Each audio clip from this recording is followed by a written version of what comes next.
Tell me about Eddie Sachs.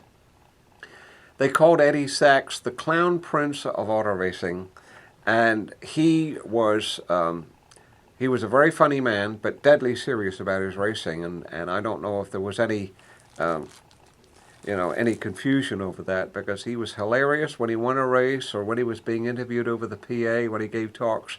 He was hilarious, but he was dead serious about his racing. And I think he probably was had a better record than maybe he is recalled for. In 1957, he qualified for the middle of the front row as a rookie, but he did not win Rookie of the Year. He didn't finish. But he was the seventh fastest qualifier in '58, although he started in the back, and then he was on the front row again in '59, and then middle of the front row, and then in 1960 he was on the pole and led the race, and then dropped out with mechanical trouble, and then in '61 he was on the pole. So you think that he's middle of the front row in '57, middle of the front row in '59, pole in '60, pole in '61, and yet you still don't think of him in maybe the same breath as maybe a Parnelli Jones or a Bill Vukovich, and yet, he was a heck of a qualifier. And then in '61, that was the first time that he finished the race, and he got second. He finished second behind A.J. Foyt, and there's a lot of speculation as to whether or not he could have won, because Foyt and Sachs both had to make an extra stop. They had made what they thought was their final stop, and Foyt didn't get any fuel. And he'd been battling with Sachs, and Sachs now couldn't understand why Foyt was pulling away from him, so he ran harder to try and stay with Foyt.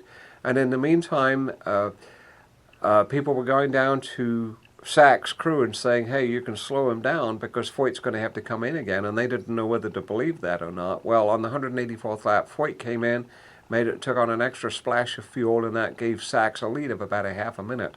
So the thinking is, well, they could have slowed Sachs down then, but he didn't. And in the effort to stay with Foyt, it had worn his right rear down, so he looked and saw the cord showing through, and he elected to come in. Now, A, he could have slowed down and got better wear, and then B, maybe he could have slowed down even with the half-minute lead, and done very slow last three laps and probably still won, but he elected to come in and change, and so that automatically put Foyt back into first, and then Sachs got second.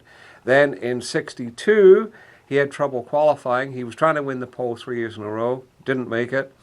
Had a problem first weekend, started in 27th and finished third. And then in '63, he ran third for a while, but then had a spin late in the race, actually 2 spins late in the race, and then '64, of course, he lost his life, the double fatality with Dave McDonald, and I don't think there was a dry eye in the place when the announcement was made over the public address that Eddie Sachs had lost his life in the accident. Oh, and Sid Collins' eulogy is one of the most amazing moments in broadcasting history, I think. Mm-hmm.